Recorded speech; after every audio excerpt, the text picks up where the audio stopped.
Have you ever wondered where your favorite sci-fi took place in 3D space? Many of them do take place at real-life star systems, some in other galaxies, and there are some that reference space that you wouldn't even expect. Not only will this video show you the real 3D star locations of sci-fi, it will also attempt to put the scale of the cosmos into perspective. And since this is sort of a guide to the galaxy, we'll see what the Hitchhiker's Guide to the Galaxy has to say as we go along. It just seemed wrong to do it in an American accent. So buckle up, nerds, you asked for the long version, get your tea, Earl Grey, hot, make the connection, and let's take a look at the real stars of science fiction. First, we need to address the bantha in the room. Star Wars. In case you somehow forgot, Star Wars takes place a long time ago in a galaxy far, far away. Which galaxy? The name has never been mentioned in canon, only ever being referred to as the galaxy. But in my headcanon, it's the far, far galaxy. There is a very detailed, canonical Star Wars galaxy map, but it's two-dimensional and entirely fictional, because Star Wars, like most other sci-fi, is soft. Soft sci-fi, as opposed to hard sci-fi, where scientific accuracy is honored rigorously. Well, even hard sci-fi isn't 100% accurate, like how The Martian is famous for being almost completely scientifically accurate except for how strong the wind is on Mars, or how many people care about space exploration. But there are still a plethora of hard-ish sci-fi that do reference real stars. But to map them in 3D, first we need a reference of scale, because space is big. Really big. You just won't believe how vastly, hugely, mind-bogglingly big it is. The Earth is tilted 23.4 degrees on its axis. It takes 8 minutes and 20 seconds for the light from our sun to reach the Earth. Our solar system is tilted roughly 60 degrees compared to the galactic plane. And Voyager 1, the real space probe, not the USS Voyager, which was launched in 1977, is traveling at 17 kilometers per second, and though it has recently entered interstellar space, is only 0.0026 light-years away. It will take another 300 years for it to reach the beginning of the Oort cloud. At its current speed, it travels 1 light-year every 18,000 years, and won't pass close to another star for at least 40,000 years. So the premise of 1979's Star Trek the Motion Picture, in which Voyager got souped up by aliens, is unlikely to happen even 200 years in the future where Star Trek takes place. The Oort cloud is a shell of icy objects in interstellar space where long-period comets come from, like Halley's Comet. And according to NASA, it could extend anywhere from 0.03 to 1.6 light-years. But it is not well understood yet, and some sources say it could extend beyond 3 light-years, almost the whole way to the next closest star system, Alpha Centauri, which is 4.25 light-years away. Within 1,000 light-years, this is what a million stellar objects look like.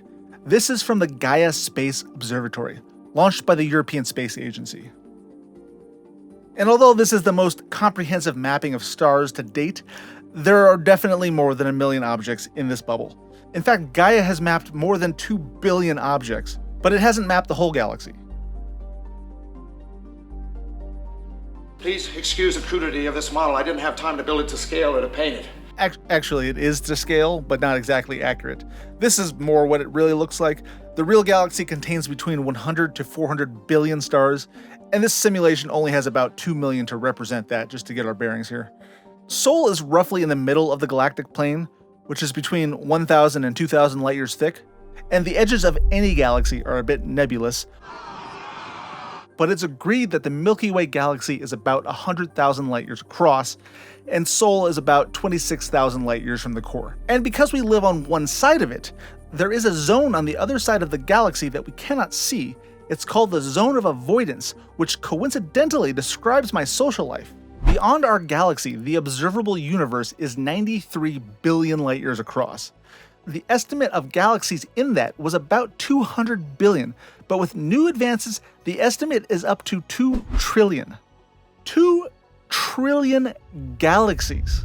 The Milky Way is in what's called the local group. It's a group of about 80 galaxies, 10 million light-years in diameter. The second and third closest galaxies are the Large and Small Magellanic Clouds.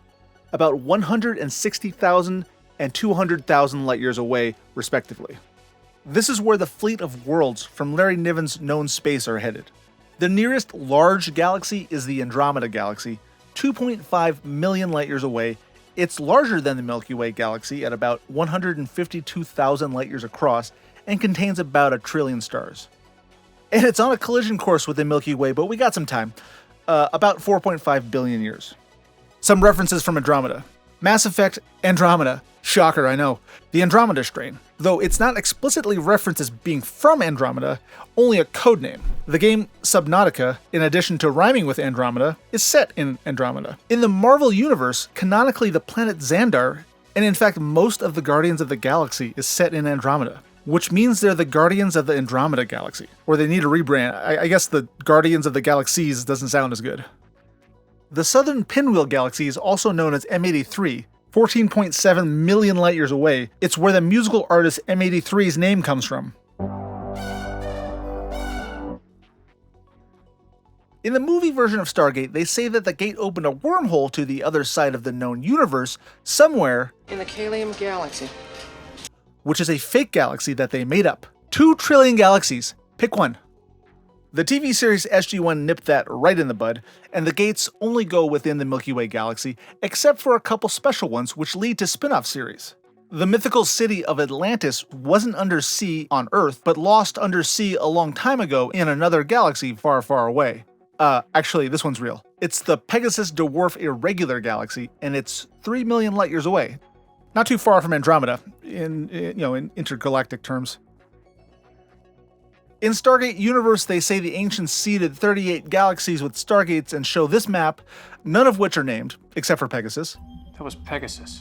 And back in the Milky Way, even though there are countless references to real-sounding places like Abydos and P3X28 whatever, none of those are real. And if you think you could deduce a star's position from constellation gate addresses, well, you can't. The writers didn't hide an insanely intricate, detailed star coordinate system in the show. The whole idea of using constellations as coordinates makes about as much sense as using astrology constellations to tell you what kind of personality you have. Constellations are a 2D projection of stars from our perspective from Earth, and the stars that make them up can be thousands of light years apart. Take the Lyra constellation, which contains Vega, Chiliac, and Sulafat, among others. Viewed from Earth, we can draw a 2D shape, which I guess looks like a harp, but whatever. But the constellation consists of stars that range between 25 and 960 light-years away from Earth. Vega is the brightest because it's only 25 light-years away.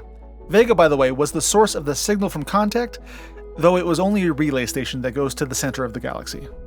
Also, in K-Pax, Prote says he's from a planet about 1,000 light-years away in the Lyra constellation, which would probably be Chiliac, if, he was from outer space.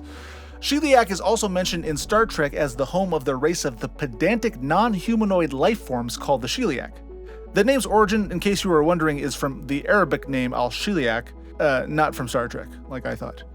Stars typically have more than one name, and it's also known as Beta Lyra. Beta Lyra is kind of interesting because it's not one star, it's at least 6 stars, the brightest component of which is a triple system of an eclipsing binary pair and a third wheel, which is not an astronomical term. Before we move back into local space, a couple mentions at Galactic Scale.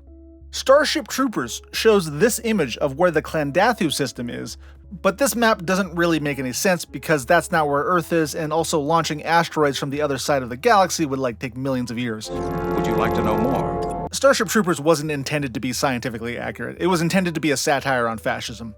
I thought those uniforms looked familiar. Asimov's Foundation series takes place all over the galaxy, and there are several maps, none of which are canon. There are several real stars mentioned in canon in local space, which we'll get to later. However, Trantor, the Empire's capital, is said to be both figuratively and literally at the center of the galaxy. And honestly, I'm not sure it's even true figuratively. Canonically, it was located at the exact literal center of the galaxy until in 1974, scientists discovered that at the core of our galaxy, and probably every galaxy, is a supermassive black hole. So Asimov himself retconned it to being situated in the galactic center as close to the core as any planet can be. Another interesting fact about the center of our galaxy, the supermassive black hole there is named Sagittarius A star. or Sag A star if you're short on time. Do you know what that asterisk is for? It was added because it was an exciting discovery, and excited states of atoms are denoted with asterisks. Isn't that cute? And now it's part of the official designation and makes it sound weird when you say it out loud. A Fire Upon the Deep by Werner Vinge is a literary classic of sci-fi, which finally has a good reason for showing something at the galactic scale. In A Fire Upon the Deep's lore, the galaxy has 4 concentric areas that limit intelligence, both biological and artificial, called zones of thought: the beyond, the slow zone, and the unthinking depths. The story follows the protagonist's path from a galactic relay station called Relay toward the slow zone to uncover a mystery that threatens the galaxy. It's really a great book, and there are also like sentient pack animals that share a consciousness with sound, and like mobile talking bonsai trees. It's hard to explain, but awesome. If you haven't read it, it's a must. And now back to Star Trek again. This is roughly the path of the USS Voyager. Thrown 75,000 light-years away by the caretaker, and then skipping about 30,000 light-years through a Borg transwarp corridor at the end of the series because they got cancelled. And from Deep Space Nine, this is roughly the location of Dominion territory, 70,000 light-years away, and the Bajoran wormhole goes from roughly here to here. These are based primarily on this map, but there are no official canon maps for Star Trek. The most canon-y maps there are the Star Trek Online map, which itself looks to be based mostly on the Jeffrey Mandel map, published in the early 2000s. But I spoke with him myself, and he told me that it is not canon. But hey, since when has that stopped us nerds? Those maps show the entirety of territories not extending more than like 600 light-years in diameter. If you put a phaser to my head, and since no one has ever done it, here's my 3D amalgamation of those maps. But this doesn't really make any sense because there's no reason why it wouldn't be taller in the Z-axis and have overlapping territories on top and underneath, probably looking more like the maps of Elite Dangerous, so for now we'll just go back to the 2D version. In this section, we're going to reference Star Trek where applicable, but also as many of the other sci-fi references within local space as possible. This is the location of the Aquila Rift, a rift of dark interstellar clouds about 800 light-years away, the subject of the short story Beyond the Aquila Rift by Alastair Reynolds, which was turned into a short film in Love, Death, and Robots. Deneb is one of the largest white A-type stars known and one of the brightest stars in the night sky, despite being over 2,500 light-years away. It is a very well-known star mentioned in many sci-fi stories. In Star Trek, Deneb is best known as the location of Farpoint Station, being mentioned in the very first shot of the first episode of Star Trek The Next Generation. Our destination is planet Deneb 4, beyond which lies the great unexplored mass of the galaxy. Which is actually kind of true if you consider these maps canon. It was thought to be only 1,500 light-years away up until recently. It is now known to be around 2,600 light-years away. It is also the home world of the Silver Surfer. It features in the novel The Rowan by Anne McCaffrey, the 1998 space combat computer game Descent Free Space The Great War. It's the source of the alien contact from the Russian novel Roadside Picnic. It also features in Russia's music albums Hemispheres and The Farewell to Kings. In the novel Hyperion by Dan Simmons, it's the location of Deneb 3 und Deneb 4. Jawohl? I don't know what came over me. Antares is a red supergiant, 550 light-years away and 680 times the size of Sol. That's a big star. Red supergiants are the largest known stars in the universe, and end their lives in supernovae. Antares was also the location of Superman's planet Krypton in the 1978 book Last Son of Krypton, but has recently been canonically changed to another star by Neil deGrasse Tyson, which we'll get to later. Antares is the home to the disgusting and wildly expensive Antarean parakeet glands and the Antarian mosaic lizards, 20,000 of which are used to cover the bar at the restaurant at the end of the universe. Betelgeuse is 548 light-years away and is another red supergiant, 764 times bigger than the Sun. And Betelgeuse is supposed to go supernova soon. But soon on a universal time scale could be tomorrow or 100,000 years from now. In fact, it could have already gone supernova and it would take 548 years for us to know. I can't wait. In the Tears in Rain soliloquy from Blade Runner, Roy Batty mentions attack ships on fire off the shoulder of Orion. which is either Betelgeuse, the right shoulder of the constellation Orion, or Bellatrix, the left shoulder. Also in the Cthulhu mythos, Betelgeuse is home to the benign elder gods.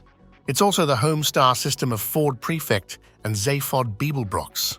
And in a song sung by teleportation technology protesters, it said, Aldebaran's great okay, Algol's pretty neat. Betelgeuse's girls will knock you off your feet. They'll do anything you like, real fast and then real slow, but if you have to take me apart to get me there, then I don't want to go.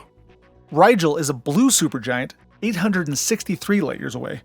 Rigel is well known in the Star Trek universe and home to the Rigelians. Rigel is also a part of the Orion constellation. The Pleiades cluster, also known as the Seven Sisters from Greek mythology, is a cluster of stars that average about 444 light-years away. It has played an important role in historical navigation and seasonal date-keeping in several ancient cultures from at least 1600 BCE.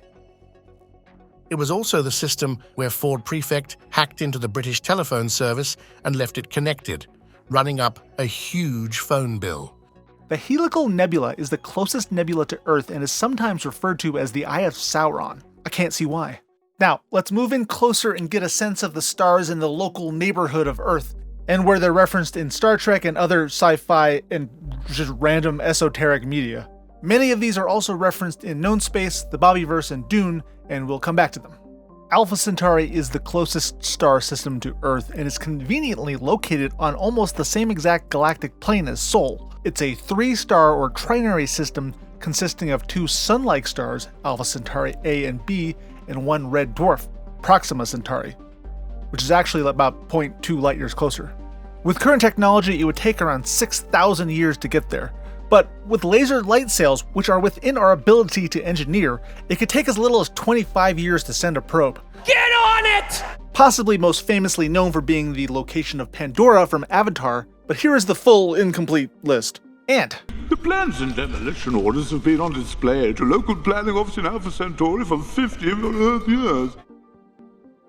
Barnard's star is the second closest star to Earth. Barnard's. I can't pronounce it right without sounding like some kind of sleazy muppet. I'm just going to have the British guy overdub it every time I have to say it. Barnard's star was used as an interstellar transit stop by the Vogon constructor fleet after demolishing Earth. Barnard's star also features heavily in the Hyperion series by Dan Simmons and Rocheworld by Robert L. Forward. Wolf 359 is of course the location of the battle with the Borg from Star Trek The Next Generation. Most sci-fi ignores red dwarfs because they're not visible to the naked eye on Earth, and for a multitude of reasons they're less likely to harbor life. But we shouldn't count them out totally because they make up 85% of the stars in the galaxy. The odds are simply that by sheer numbers of random combinations and unfathomable weird things we haven't thought of in the universe, there will be some with the right conditions for life. Sirius after Alpha Centauri is the second closest star that's visible to the naked eye on Earth and is the brightest star in the night sky, which is why its name is derived from the Greek word for scorching. And it's also known as the Dog Star, referring to its prominence in the Canis Major constellation, and where Sirius Black from Harry Potter gets his name from. In fact, most of the Black family are named after stars, including Bellatrix Lestrange. It's just a real shame she didn't marry Betelgeuse. Also, the visitors from the TV series V came from Sirius, and in The Truman Show, the light that falls out of the sky was used as the star Sirius. The Hitchhiker's Guide to the Galaxy describes the marketing department of the Sirius Cybernetics Corporation as a bunch of mindless jerks who'll be the first against the wall when the revolution comes. Procyon, a white main sequence star 11.5 light-years away, the Andorians from Star Trek are from Procyon. In the Halo Wars video game, part of it is set on the planet Arcadia, a fictional world in the Procyon planetary system. After Alpha Centauri, Tau Ceti is possibly the most referenced star in all of science fiction, probably owing to the fact that it's a G-class star very similar to the Sun and only 12 light-years away. And as such, there's a lot of them, so here we go, rapid fire. Full auto. Rapid fire. Rapid fire. Tau Ceti is the primary destination in Project Hail Mary. In The Expanse, Tau Ceti was the destination of the Mormon generation ship, the Nauvoo, until it was repurposed. It was the setting for the video game System Shock. Tau Ceti was the home of Duran Duran from the infamous movie Barbarella. In Asimov's robot series, it is the location of planet Aurora, originally named New Earth. also the location of the moon aurora from the book of the same title by Kim Stanley Robinson. No relation. In Warframe, it is the destination of the Zeraman 10-0. In the Hyperion Cantos by Dan Simmons, Tau Ceti Center, or TC2, is the location of the Homunculus, you know I can't pronounce that, that rules the hegemony of man. That rules the hegemony, I can't pronounce any of this! That rules the hegemony of man. In Arthur C. Clarke's Rama series, Tau Ceti is the hub location for Sol's local group where a giant tetrahedron space station catalogs sentient species. Tau Ceti was a computer game on Commodore 64 and other systems in the 80s. The second game in the Marathon series, which Bungie made before Halo, takes place in the Tau Ceti system. In Harry Turtledove's World War series, this is where the race of alien invaders comes from. It's the location of the space station from Down Below Station by C.G. Cherry, and it is the setting of the novel The Dispossessed by Ursula Le Guin. Woo, we got through it! 40 Eridani, also known as Omicron 2 Eridani, is the location of Vulcan from Star Trek, and a destination in Project Hail Mary. Epsilon Eridani is a popular location for sci-fi. It's the third closest visible star to Earth. It's the location of the Babylon 5 space station, the planet Comparelion, originally Bailey's World, from Asimov's Foundation series, the Revelation Space series by Alastair Reynolds, the Honorverse series by David Weber, and is the first stop for Bob in the Bobiverse series by Dennis E. Taylor.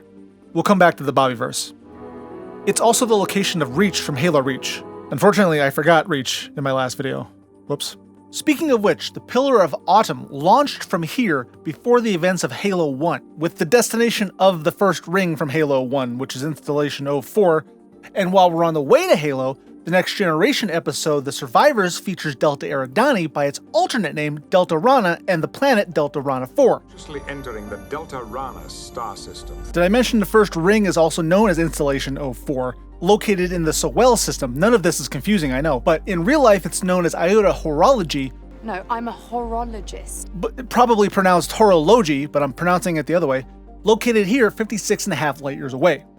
Also near here is Zeta Reticuli, the home to aliens from Alien and Aliens, the gray ones. Superman's home planet of Krypton was deemed canonically located at LHS 2520 with the assistance of Neil deGrasse Tyson in 2012. In Star Trek, 61 Ursae Majoris is also known as the Archer system, which was named for Captain Jonathan Archer from Star Trek Enterprise, who surveyed the system in 2151, finding Starfleet's first M-class planet, Archer 4. What is it with the fourth planet in Star Trek? Everything is named Planet 4. Archer 4, Rana 4, Altair 4. Is there some kind of trope that I don't know about? This star is also the birthplace of the Mass Effect character Gunnery Chief Ashley Williams. Arcturus is 36 light years away. In Asimov's Foundation series, Arcturus is a planet which is the capital of the Sirius sector in the Galactic Empire. In Aliens, Arcturus was a planet visited on furlough by the unit of Colonial Marines which accompany Ellen Ripley. In Mass Effect, the solar system's only mass relay is linked to a relay orbiting Arcturus. Arcturus Station, the capital of the Human Systems Alliance, was founded and built in this advantageous location. Arcturian Fizz is a drink from the episode of Menage a Troy. Arcturus is home to a lot of deadly megafauna, the most popular being the megadonkey. They also have megagin, mega grasshoppers, and mega freighters, which hitchhikers frequently hitch on. A proverb says, "One's soul moves at the speed of an Arcturian mega camel." Vega is 25 light years away, another one of the brightest stars in the night sky and the source of the contact from the 1997 movie Contact. Altair is home to Altair 4, the Forbidden Planet.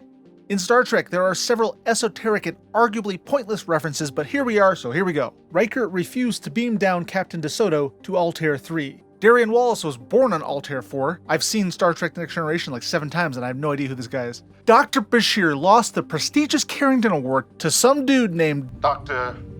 Henri Roger of the Central Hospital of Altair 4. Rocher?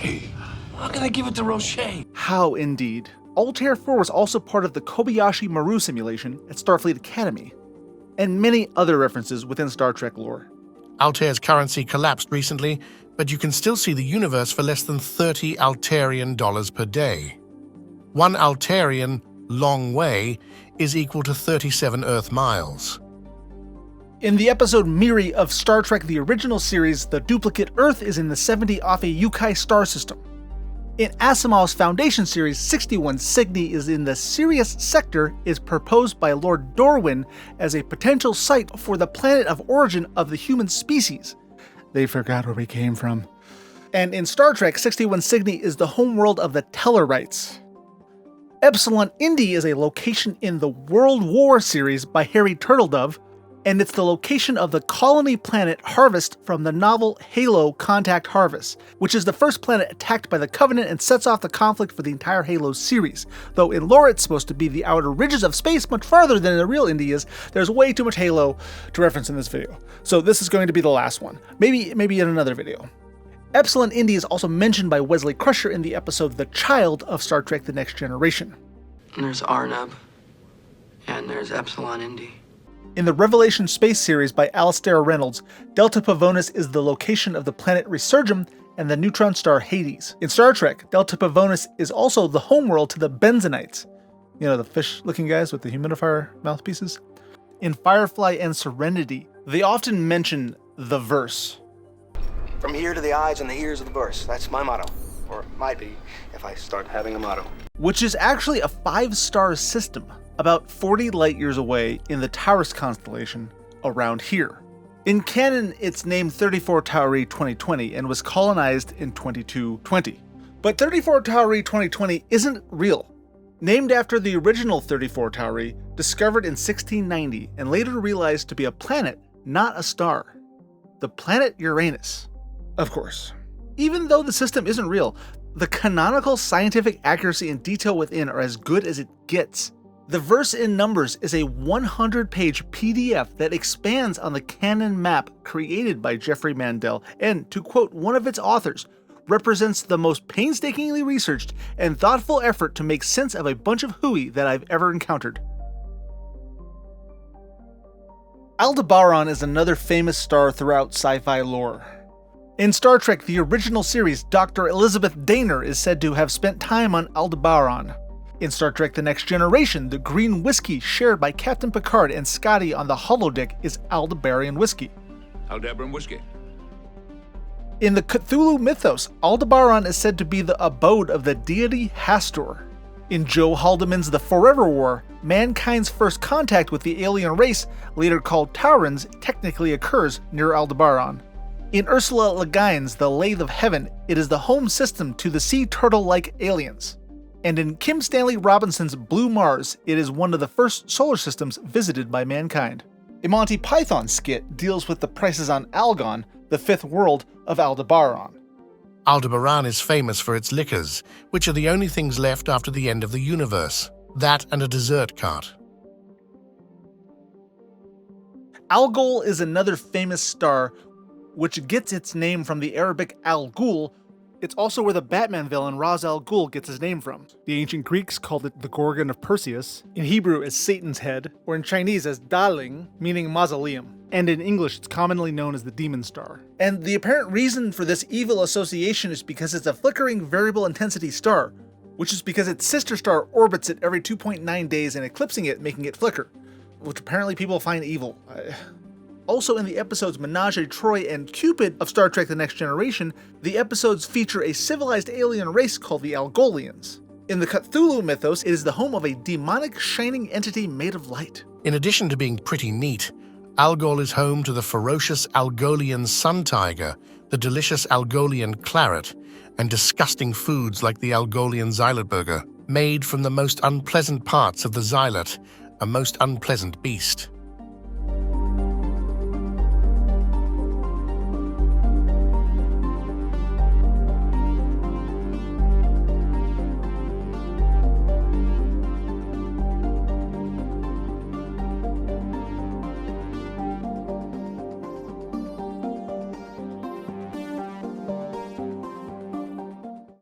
Dune, Known Space, and the Bobiverse are very large, hard sci-fi universes with many references to real stars.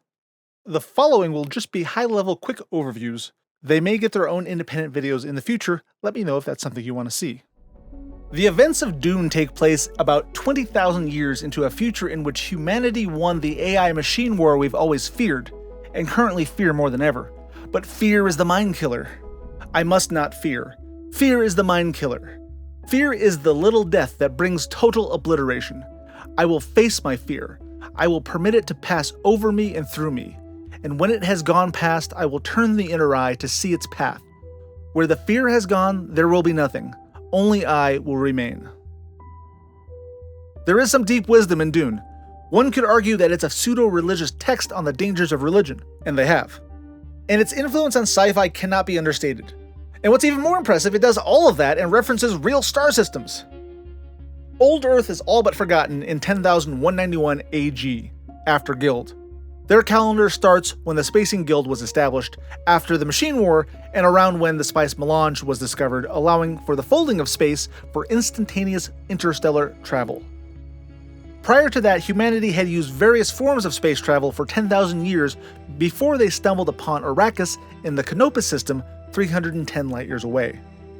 The main events of Dune take place in 36 Ophiuchi, the location of Gedi Prime, home to the House Harkonnen, Delta Pavonis, the location of planet Caladan, home to House Atreides, and of course Dune, also known as planet Arrakis in the Canopus system, but there are many, many more in canon as you can see here.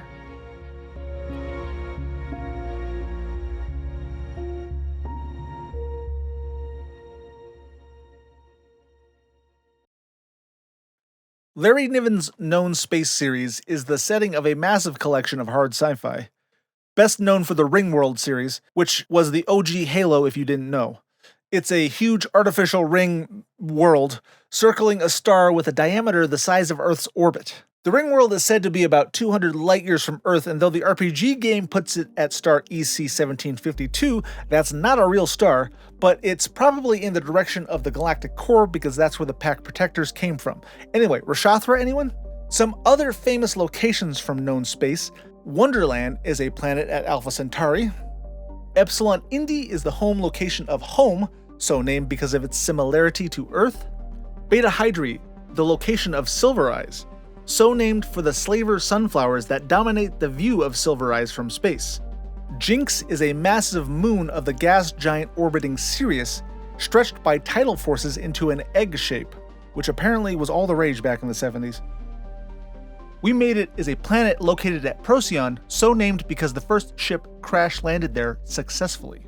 Down is a human colony world, and the homeworld of the Grogs, orbiting the red dwarf star L5 1668, otherwise known as Luton Star. Plateau is located at Tau Ceti, a Venus-like planet with a plateau called Mount Look at That, half the size of California, that rises high enough out of the dense atmosphere to be habitable. P. Eridani is the location of Canyon, a military outpost of the Kzinti.